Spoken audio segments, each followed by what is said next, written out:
Good evening, a warm welcome to all of you to the webinar series hosted by Advocates Association Bengaluru. This evening we have with us today a distinguished jurist, Honorable Mrs. Justice Pratibha M. Singh, Judge, High Court of Delhi. My Lord, we are truly honored and privileged to have you with us today. Welcome Thank to the you. webinar.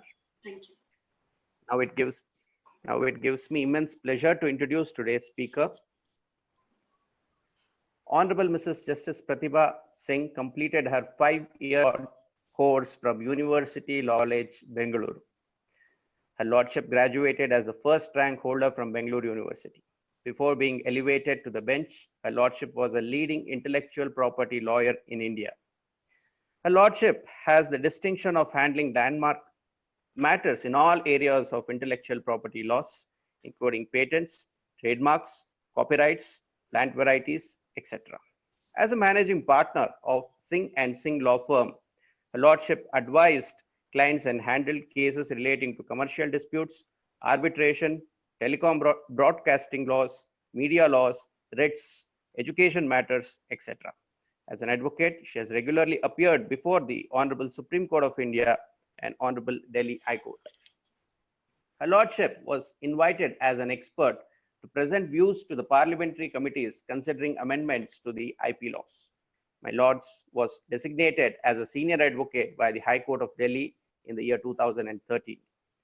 The Pratibha Singh Scholarship Award for LLM students was instituted at the University of Cambridge in 2013.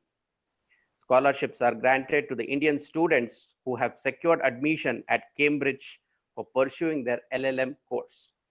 Her Lordship was a member of various professional bodies. My Lords is proficient in Kannada, Punjabi, Gurumukhi script, apart from her exceptional command over English and Hindi languages. Her Lordship's recent decision on health insurance for lawyers and force majeure in tenancy matters have been commendable. Her Lordship's elevation as the judge of the Delhi High Court has made all the Kannadigas proud across the globe.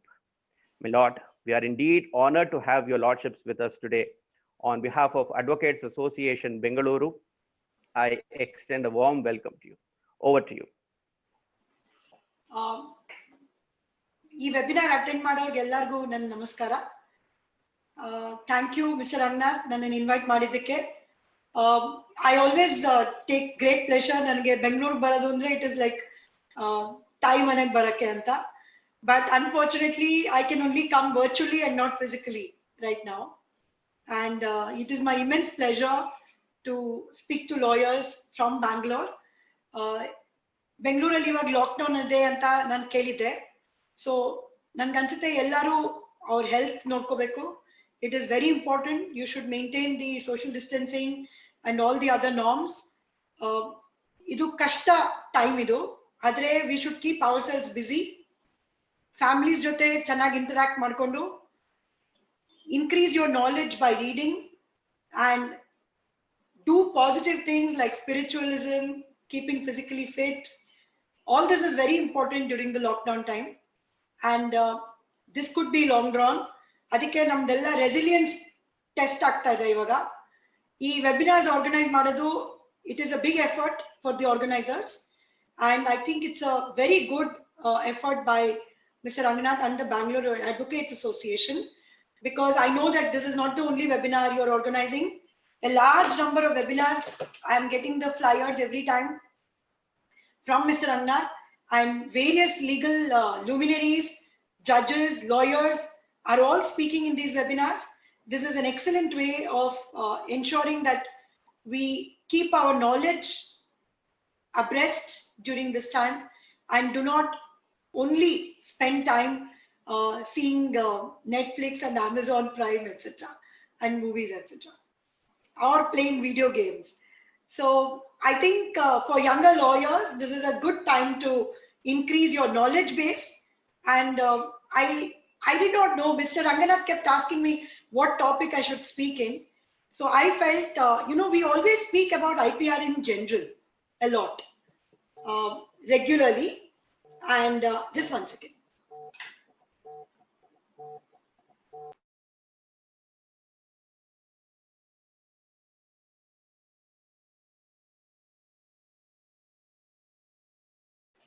Sorry. So we always speak about IPR in general. However, we also have to talk about IPR in the context of COVID-19. And you will be surprised as to how much is happening in IPR during COVID and how there is so much relevance to this subject during COVID. Vikram, in his kind introduction right now, mentioned about tenancy judgment, which was given, the Ramanan judgment. As you all know, COVID is going to affect a large number of areas of law, which include tenancy, commercial disputes, etc. In fact, yesterday I was addressing a webinar with the Madras advocates, and the topic there was force majeure in tenancy and commercial contracts. And you know, law is going to be very seriously, principles of law are going to be tested during the Corona and the COVID-19 times. So I think today's discussion is going to be very, very relevant for the simple reason that you will not realize how much the manner in which the world is going to work in the next 1 or 2 years is going to depend on IPR, actually. So let us start with, of course, this could be very basic, but in order to introduce it, I would need to mention the various forms of IPR that we are dealing with and how these forms of IPR are having a major impact on the coronavirus, on the pandemic, and the manner in which we are going to be living our lives in the next year to come. So let us start with the various types of IPR, and let us understand in a very simple language how these IPRs are going to be affecting the Corona times. Let us look at the first and the most important, most prevalent IPR, that is trademarks. We all know that trademarks are brands, logos, names, etc. We also know that shape can be a trademark, smell can be a trademark.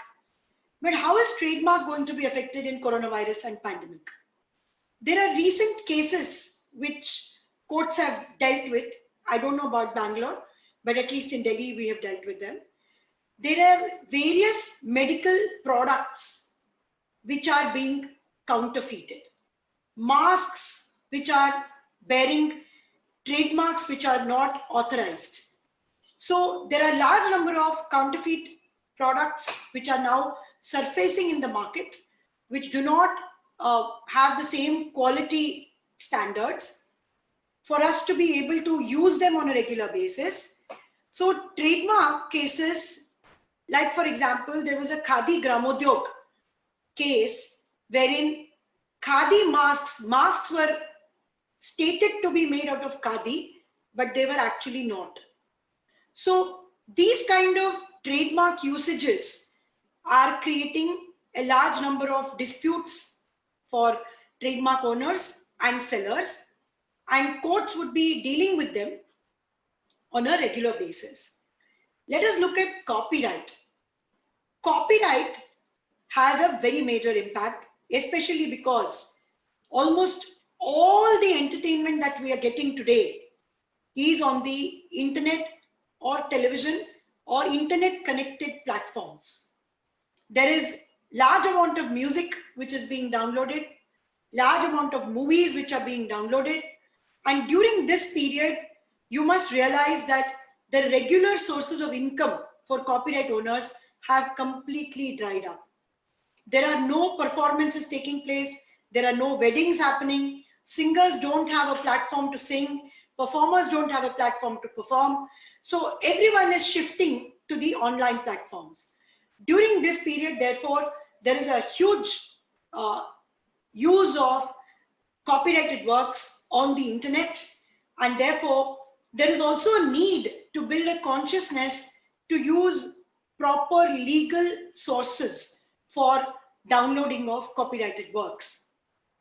You will be surprised that there are several platforms which offer for a very, very reasonable amount of maybe 50 rupees a month, subscription, all legal music and legal movies. So to the extent possible, we must discourage our children from using pirated content.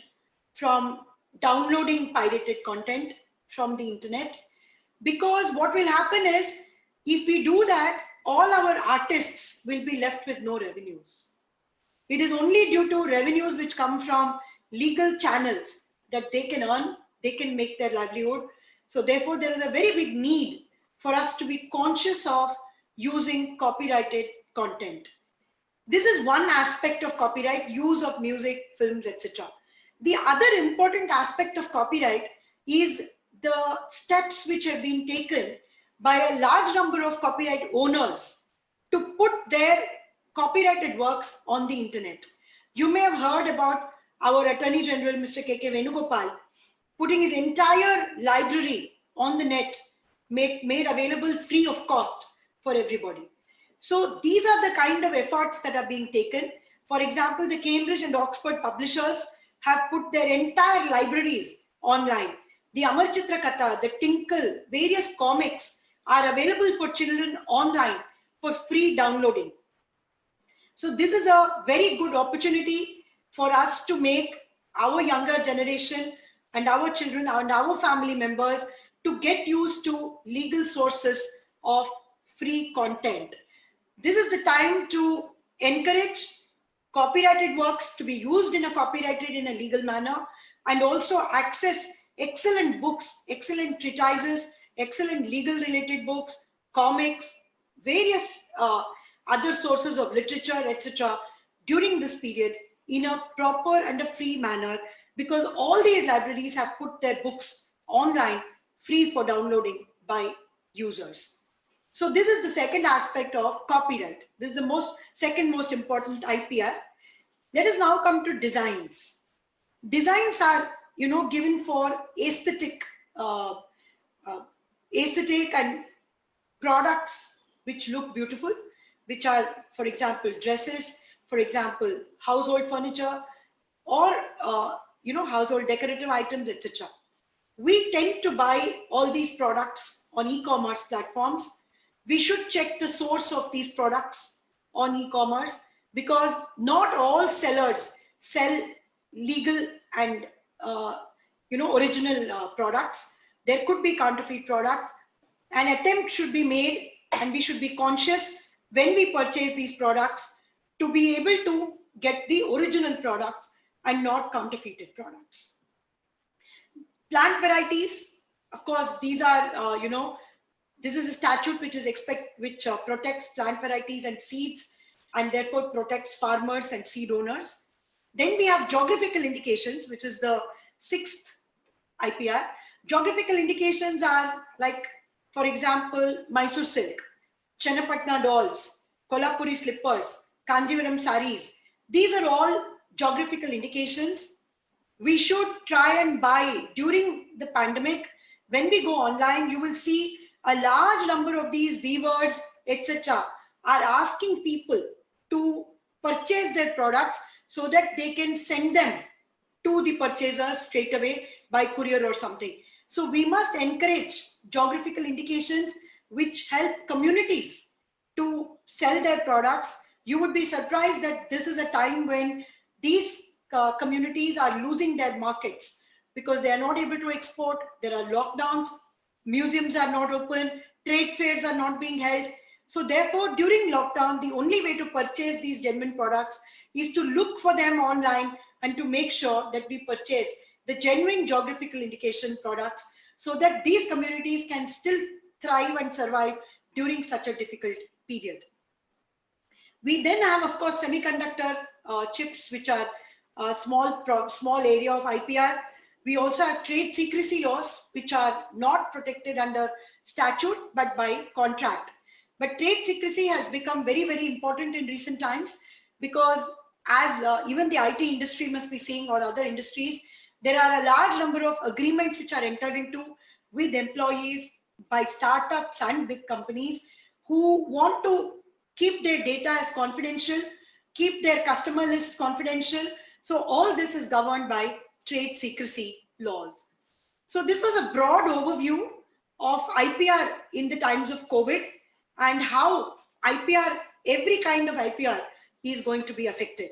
Now comes the most important IPR, and that is patents. how is patents going to affect the pandemic and COVID-19? Do you know that almost all the products which are now being innovated by the world and in India could be subject matter of patents?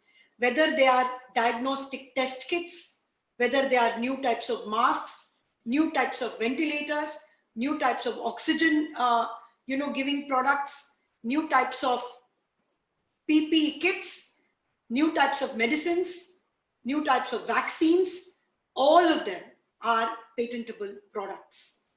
So patents are going to play the most important role in the pandemic, because the manner in which the next 1 or 2 years, the world is going to be able to access affordable diagnostic kits, affordable vaccines, affordable medicines for us all to start living a normal life is going to depend on patents and patent law.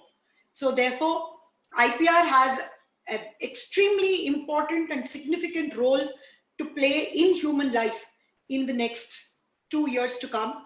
And therefore, we should all be conscious of how IPR is going to change the way the world is going to behave. Let us see what is happening in the world and what was the history and how patents have changed the manner in which we actually maintain our health and take care of the health of people. Just to go back historically, India used to have product patents until the 1970 Act came into effect. When independence happened, the government of India at that time wanted to see if we should have a new patent regime in India. So there were two major committees which were set up by our government. The first was the Bakshi Tekchand Committee, and the second was the Justice Rajagopal Iyengar Committee.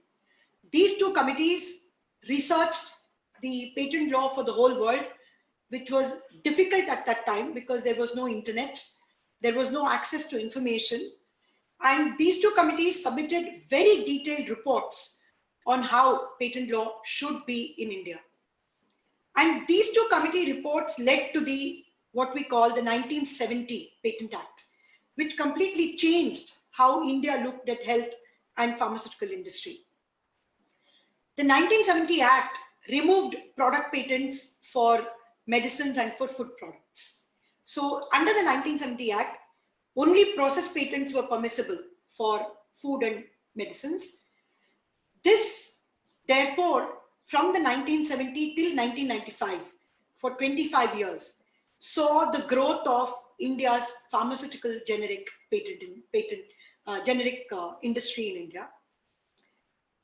This changed completely. So in these 25 years, India started exporting generic drug medicines to the entire world, including to the developed world and to countries like Africa, etc. And as you all will remember, during the 80s and the 90s, when AIDS became such a big disease in the world, when $10,000 was the cost for AIDS medicine for a year for one patient, India was able to supply it at $100 a year to the African subcontinent. So Indian pharmaceutical industry played a very major role in elimination or treatment of AIDS in Africa with extremely reasonable medicines, generic medicines. Now, Indian pharmaceutical industry grew very big at that time, but the best thing about the industry in India was it was producing generic medicines, but of a very high quality. Now, therefore, it became extremely sought after in the world, and then happened the World Trade Organization and the General Agreement on Tariff and Trade called GATT agreement. With 1995, from 1st January 1995, India had to bring in, along with other countries, almost 200 countries of the world, 180 to be precise, we brought in the product patent regime in pharmaceuticals and in food and in all other areas of technology. Now, that saw a complete shift in how patents were viewed in India. It started creating a bigger, innovative mindset across the world and in India. the industry started growing. It had already grown. India used to be called, and even today is called the pharmacy of the world. India is called the pharmacy of the world. So therefore, when the COVID pandemic broke out, you would all read in the media, you would have all read in the media that hydrochloroquine tablets were sought after from India. So India at that time removed the barrier on exporting of hydrochloroquine, and hydrochloroquine was exported to several countries of the world. So India actually gained a lot of goodwill because of that, because consignments after consignments were sent to the countries where they wanted it. Now, after the outbreak of the pandemic, we all read about the vaccines which are being developed across the world. There are at least 30 vaccines which are seriously being developed, starting with the Oxford trial vaccine, the Moderna, and in India, there are 3 or 4 companies which are doing vaccines. However, the good thing about these vaccines and their production is that there are agreements in place with Indian companies which have been negotiated already, wherein it has been agreed that whenever a vaccine is developed and it is approved in the world, immediately the rights for that vaccine or medicine will be sent to India, given to India. And in India, these companies which have entered into agreements would be able to produce these medicines on a massive commercial scale. So even the companies which have patents on these products and medicines and vaccines have entered into agreements with Indian companies for production of the same. One of the examples was the recent license which was given by an American company to at least 4 or 5 Indian companies, where the drug which is already patented in India is being made available to coronavirus patients. So one thing is that at least because of the strength of the Indian pharmaceutical industry, patented products should be available in India. However, if the need arises, patent law and the patent statute has several provisions which the government can invoke in the case of a pandemic or a health emergency to bypass the patent also. But hopefully such a need should not arise as far as the government may or may not be concerned. That would be something which the future will tell us. But at the moment, it appears from the media reports that there is no difficulty, at least when India is concerned, in view of the strength of the pharmaceutical industry. The second important thing on patents which has happened is creation of patent pools. There is an article which I wrote in the Hindu saying that the time has come to create a pandemic patent pool in the world, where all the innovators put their innovations in a pool and they agree to license it across the world to make sure that the medicines and vaccines are made available immediately across the world. Otherwise, what will happen is, it is possible that the developed world may get it first and the developing countries may get it later. So the minute a patent pool is created, there will be automatic rights transmission, marketing, and manufacturing of the drugs across the world. So the good thing is that the World Health Organization has advocated and encouraged the creation of a pandemic patent pool recently, and the Director General of the WHO has said that such a pool should be a voluntary effort by all owners of patented products, and it should not be something which is coercive in nature.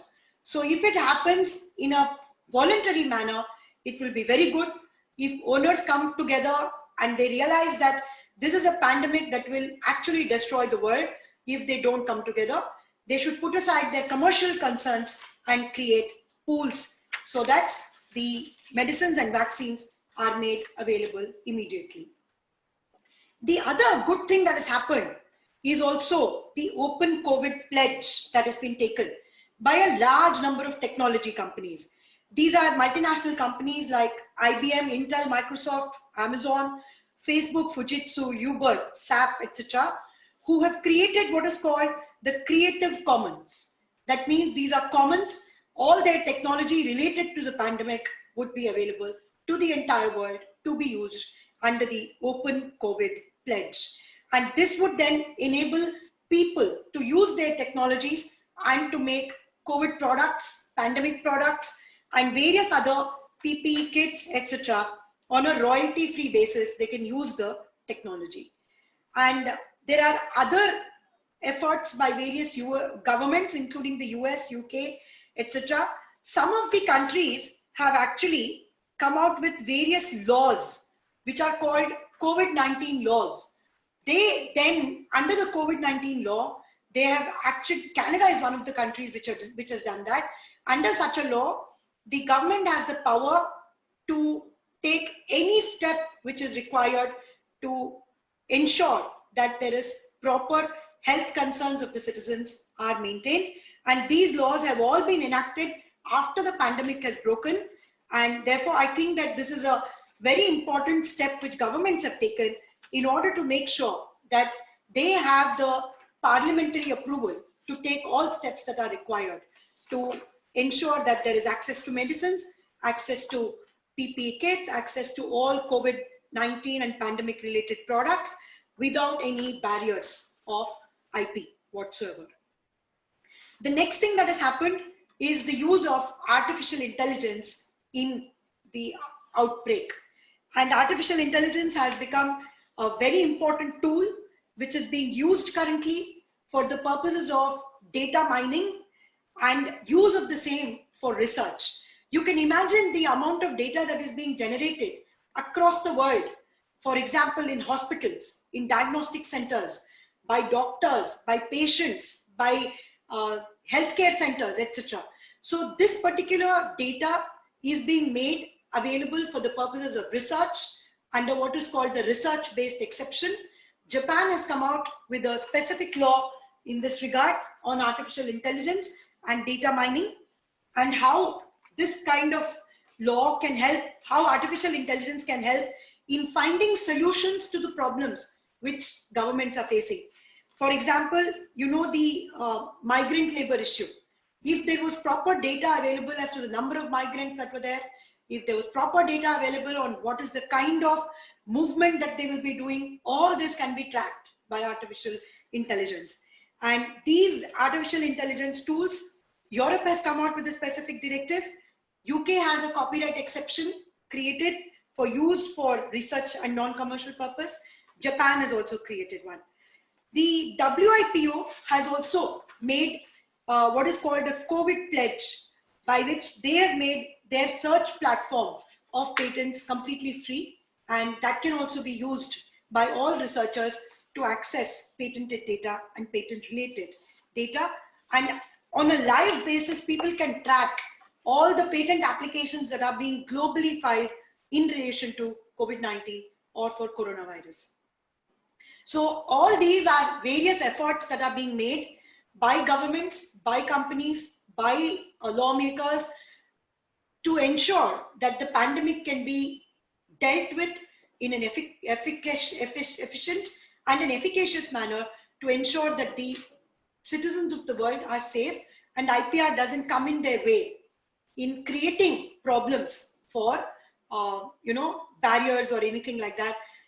Therefore, the best way to collaborate, the best way is to cooperate and to create these kind of open platforms so that access is available. The next thing that I wanted to mention are the issues of e-commerce and intermediaries, which we are facing in recent times. There are various problems that citizens are facing, that online users are facing during through e-commerce and intermediaries. These issues are being resolved by creating much more standardized policies for the purposes of monitoring counterfeit products on the internet, for the purposes of ensuring that the source of products are specifically known on the internet. Sellers have to disclose their details of the products which are being sold, and intermediaries may be asked to have greater control on the kind of products that are being made available on their platforms. All these are currently being discussed at the policy level, and we would see some developments even in these areas. So I would think that IPR would definitely not be a barrier. IPR consciousness is required. You know, it is very surprising how IPR becomes such a big tool in making sure that innovation is protected properly. I'll just give you an example. Do you all know that when you buy an Apple iPhone, the cost of just simply manufacturing that product is just about $10 to $20. However, the raw material that goes into it could be about $100 or $200, but the price of the product is about $800. The entire remaining amount is the innovation cost in that. So when there is excellent IPR, the product that comes out is also like that. In all these products or services or innovations, you will realize that the IP component is actually the value of the product and not the actual raw material or the product cost that goes into the manufacturing. For example, if you take the Mars mission, which India is so famously known for, if the cost of Mars mission, everybody says, was 1/4 of what it would have been if NASA had done the same kind of mission. So therefore, the innovation is in reduction of cost, making it reasonable, making it affordable, and there is a lot of IP which goes into that as well. So in my view, IP is very, very important, especially during a pandemic. These are all issues that are going to affect us and affect us on a daily basis. We use IP from morning to evening, when we start with our newspapers in the morning, when we watch television, when we listen to the radio, when we browse the internet. We don't realize that everything that we use today is intellectual property driven. The IP is the core of human life as of today. And when we realize it and when we become conscious of why it is important to respect IP and also make IP more accessible to the common man, that is when IP will grow and innovation will grow. So these are my opening comments.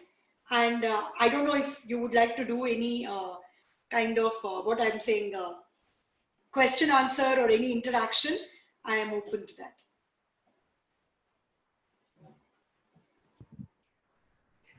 Thank you, ma'am. Your Lordship has given us extremely valuable insight. So if my Lord permits, can we move on to the interactive session? Yes, surely. Because I don't want to bore everybody. This is all that I wanted to say on IP. It's better to make it interactive, I think. Please, madam. Akash, request you to unmute all the lines, and I would request all the learned members to unmute only when you are posing a question. Otherwise, please mute it to avoid unnecessary disturbance. So can we have the first question, please? Can we have the first question, please? You will have to unmute and you can pose your first question. Vikram, I can see 6 questions already on the chat. That is there on the offline, my lords. If we could start with that, we can definitely go ahead with those offline questions. Okay, would you like to read the first one? Please. Mr. Sai Vishruth has a question. Can there be a way that the internet service providers can channelize only legal trademark and IPR websites instead of the user verifying it all times? Akash, could you please mute all the viewers? Sorry, my lords, please. Yeah, they're muted now.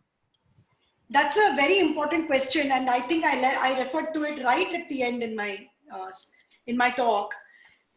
This is one of the biggest problems that users are facing nowadays.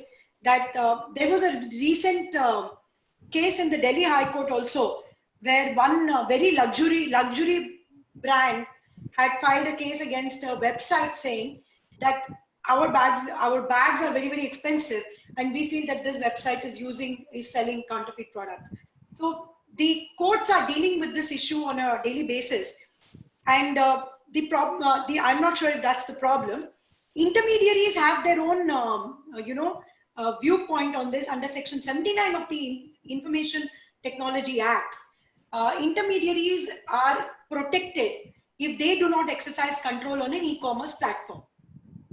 If an e-commerce platform is like a pure intermediary, for example, eBay, like an auction website, that is purely by a user who puts the product on the website and then the buyer buys it. But there are certain intermediaries who may be having a much more active role in the products that are placed on their websites. So in order to look at whether users should be checking the products or whether the intermediaries itself should be able to tell the users as to which are the products which are genuine, there is currently a policy discussion which is going on. And I think the latest e-commerce guidelines and the intermediary guidelines, which are in the draft form, are addressing this issue. I don't think a final guideline has been issued as yet, but there is a move towards making intermediaries exercise a little more control on the products that they are selling, so that the users can have some kind of guidance on the products that are available on the platform. But the final view has to still come out once the policy will come out, I think. Yes. Can we move on to the next question, my lords? Mr. Vijay has a question. If the libraries go online and download of books is allowed, does it not violate the copyrights, as the copyrights lies with the publisher? See, the libraries can only put those books which are not copyrighted or with the permission of the publisher only, not otherwise. Like, for example, even the Attorney General, the books that have been put online are the books which are outside copyright. But you must realize that even that is a very big thing, because all these libraries have very, very valuable content which is outside copyright protection. Even making access to that available is itself a big thing. And without permission of the publisher, it is not permissible to put it. But with the permission, yes, you can put it. The next question is Mr. Venkat Advocate has this question.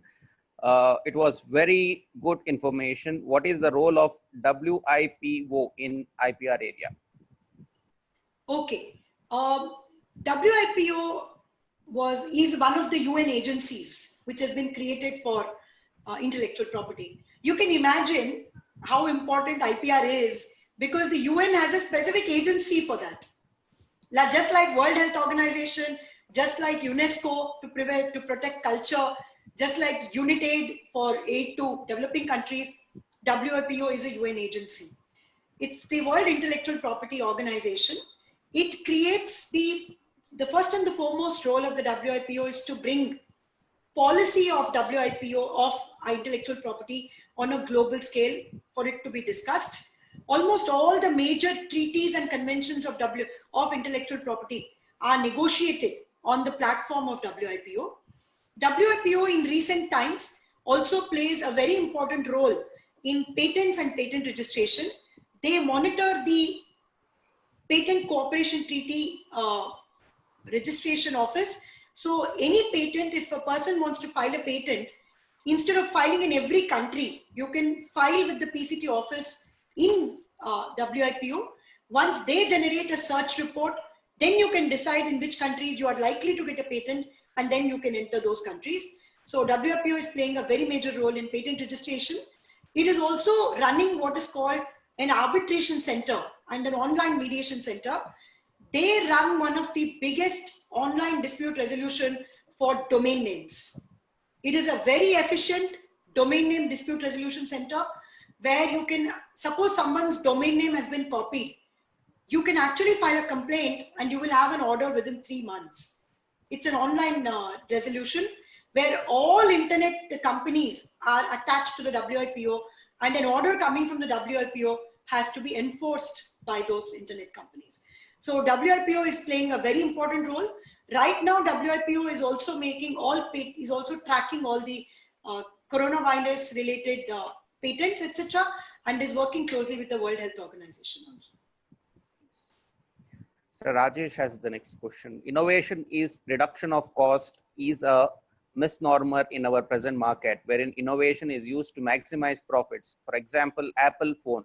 What do you think would be a good solution in IPR laws to make innovation help the needy? You know, this debate between whether innovation is good and patents should be there, it is a 200-year-old debate. And we continue to have that debate because every time when we talk about patents, people feel that whether there's a need for patents to be there and does it only help in maximizing profits. I want to give the practical side of why patents is needed. You know, patents is needed firstly because people will keep innovation to themselves if you don't have patent law. They will not reveal it to the public. For example, let us take two innovators, one sitting in India and one sitting in Japan. They are both researching on the same kind of disease, let us say that. But if you don't have the latest research in respect of that disease, how do you move forward? You will have to reinvent the wheel every time. But patents help us to give us the latest updated innovation that has taken place and also give the path to move forward. And if you don't have patents, what will happen is research will become very, very, in a capsule way. It won't be global. It will be in a bubble. So research is required. If research is required to be done, patents are required because in patents, people disclose their research. Now you just see another thing, why I don't agree that it is about maximizing profits. Because every patent, the minute you apply, you do not get a right on that. It takes sometimes 7 to 8 years to get a patent, or even 10 years sometimes. Out of a 20-year monopoly time, 7 to 8 to 10 years go in the registration process itself. It's only after that that you can exercise the monopoly. So the monopoly is exercised for a short period so that the research is available to the public and it's available free of cost. And this will actually increase the further innovation. Otherwise, innovation itself will stop. Every innovation at the end of the day, even to today, though there is no vaccine, though there is no drug to treat COVID, look at all the innovated medicines which are already there in the market where people are being treated today. In some way or the other, there are products which are being used to treat the pandemic. So therefore, at the end of the day, innovation always helps the needy. And if you ask any researcher, the first thing they will say is, we want this to help mankind. It is it's very strange.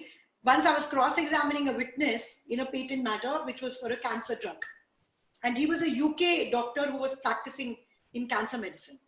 And when I asked him a specific question, suppose after patent is over on a cancer drug, will you prescribe the innovator's drug or the generic drug? He said, if the quality is the same, I will prescribe the generic drug. Despite him appearing for an innovator company. So that's the kind of thing that doctors and researchers feel. There is a space for innovator companies. There is a space for generic companies. These two spaces are important. It's like black and white. Both have to coexist and both are required for the world. Please, next question by Mr. Muralidhar. When there is a Commonwealth agreements among the Commonwealth countries, again, there must be a separate patent agreement between the countries during pandemic for innovated vaccines. Yes. As I said, there are already various agreements which have already been entered into, and hopefully we will see a very wonderful spanning out of the vaccines when they are finally approved by the world, that it is made available within an immediate time across the world. And I think cooperation and collaborative solutions have already been found. And from what I understand in the media, I think there should be no time lag in the implementation of immediate manufacturing and marketing of vaccines and medicines when they are available. Next question is by Mr. Gautam. How far will Indian pharmaceutical industries play a role in reducing innovation cost of potential COVID vaccines with prevailing legal hurdles by the way of IP in the short run? See, I would have been very happy if India was the first country to bring out the vaccine or the drug, right? But you must realize the reason why we are not able to do that is that there is a large amount of research that is required and enormous expertise that is required, right? So the fact that we have so many pharmaceutical companies and so many researchers, but still the world is struggling to bring out a vaccine and medicine shows that there is a big challenge in front of the world today. And I am hoping that IP will not be a barrier, only because I think everybody realizes the importance of immediate implementation and manufacturing of vaccines. So I think Indian pharmaceutical industry, with its strength of being there in the world, and the manner in which they've already created so many collaborations with various other countries in the world, they are able to play a very significant role in ensuring that COVID vaccines are available. And I don't think IP should be a barrier for that. Please. The next question is by Mr. JP. How does accelerated COVID-19 vaccine approval and testing affect IP of vaccine? Yes. The minute a vaccine product is even likely to have some good effect, the researcher files the patent. However, for the purpose of implementation of the vaccine into the market, there are what are called clinical trials that have to be conducted. The pharmacokinetic and pharmacodynamic of the product has to be tested first. It is tested in the laboratory, a patent is filed, then starts the clinical trial phase 1, phase 2, and phase 3. In clinical trial phase 1, they will see the PK and PD of the product. They will see how the vaccine affects the human being, how the human being's condition affects the vaccine's performance. They will decide the dosage. They will decide how the vaccine is to be manufactured, whether it will be a tablet, whether it will be a syrup, whether it should be an injection, whether it should be a capsule. How is it going to be stored in, for example, high, heavy, extreme climate countries, cold countries, hot countries? How is it to be transported? All this happens in the clinical trial phase 1, phase 2, and phase 3. This is a very strenuous process.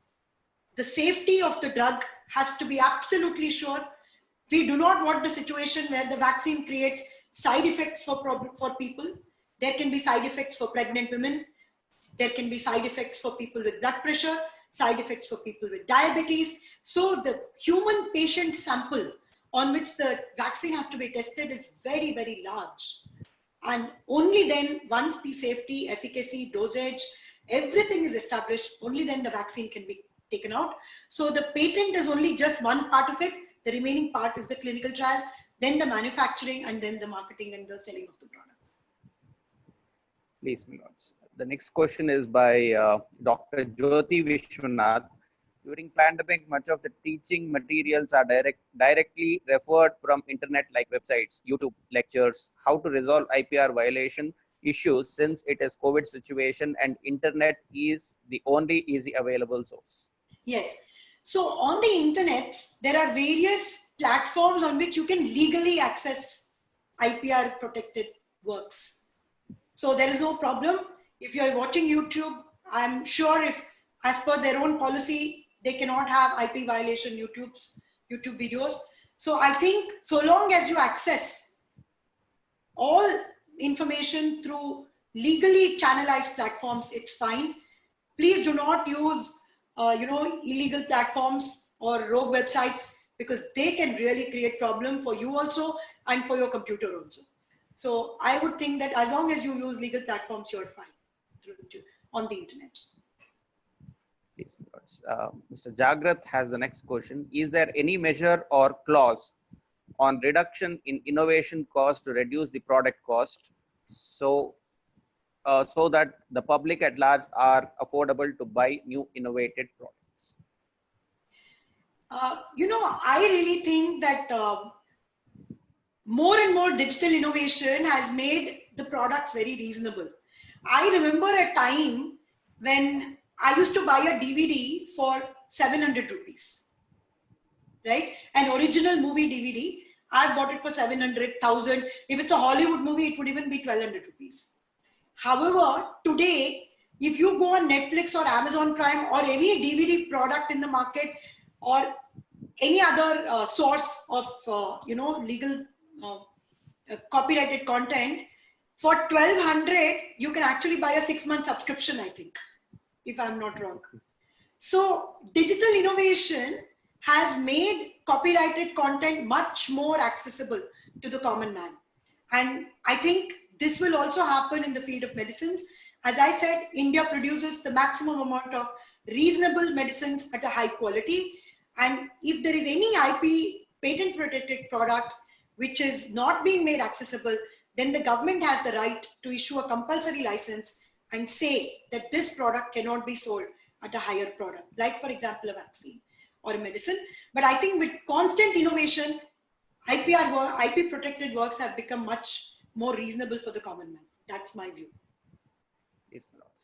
My lord, if your lordship permits me, can we go ahead just with 2 questions online? Yes, please. Yes. Akash, request you to unmute. I would request only 2 members to pose the question because we'll be running short of time. Yes, can we have the first question, please? Can we have the first question? Akash, are they unmuted? They have access to unmute. All right. Can we have the first question? I think that's about it. Yes, please, my lords. Yes. On behalf. Yes. Trivikram, yes, please go ahead. One question. Yes, sir. Please go ahead. I am Ashok Kumar. ನಾನು ನಿಮಗೆ ನಿಮ್ಮ ತಾತ ನಾಗರಾಜ್ ಶೆಟ್ಟಿ ಅವ್ರ ಮನೆಯಲ್ಲಿ ಇದ್ದೀನಿ. ಅವರ ನಿಮ್ಮನ್ನ ಕೇಳಿದ್ರು ಅಂತ ಹೇಳಿದ್ರು. ನಿಮ್ಮ ಕಸಿನ್ ವೆಂಕಟೇಶ್ ಅವರು ತುಂಬಾನೇ ಹೇಳ್ತಾನೆ ಇರ್ತಾರೆ. ಅದನ್ನ ನಿಮಗೆ ತಿಳಿಸ್ಬೇಕು ಅಂತ ನಾನು ಸಂತೋಷ ಪಡ್ತೀನಿ.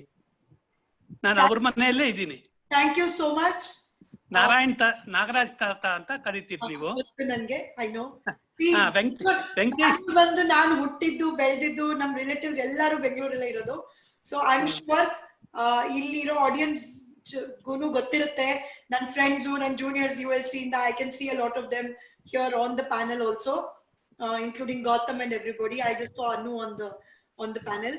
ಸೊ ನನ್ಗೆ ಗೊತ್ತು ಅಲ್ಲಿ ನೀವು ಇದ್ದೀರಾ ಅಂತ. ನನ್ನ ನಮಸ್ಕಾರ ಅಂತ ಹೇಳಿ ಅವ್ರಿಗೆ. ನಾಗರಾಜ್ ತುಂಬಾ ಇಂಪ್ರೆಸಿವ್ ಆಗಿತ್ತು ನಿಮ್. Thank you very much. Thank you. Thank you, ma'am. I think that's about it. So on behalf of Advocates Association Bengaluru and all participants, I extend my heartfelt gratitude to your lordships for sparing your valuable time and for outstanding webinar. Thank you so much. Bengaluru jaldi barbeku anta nange ansutte. So all of you, ನೀವೆಲ್ಲ safe agiri, healthy agiri, and take care of your health and your family. ನಿಮ್ಗೆಲ್ಲರಿಗೂ ನಮಸ್ಕಾರ. Thank you. Your lordship's permission, will be signing off the webinar. Yes, thank you.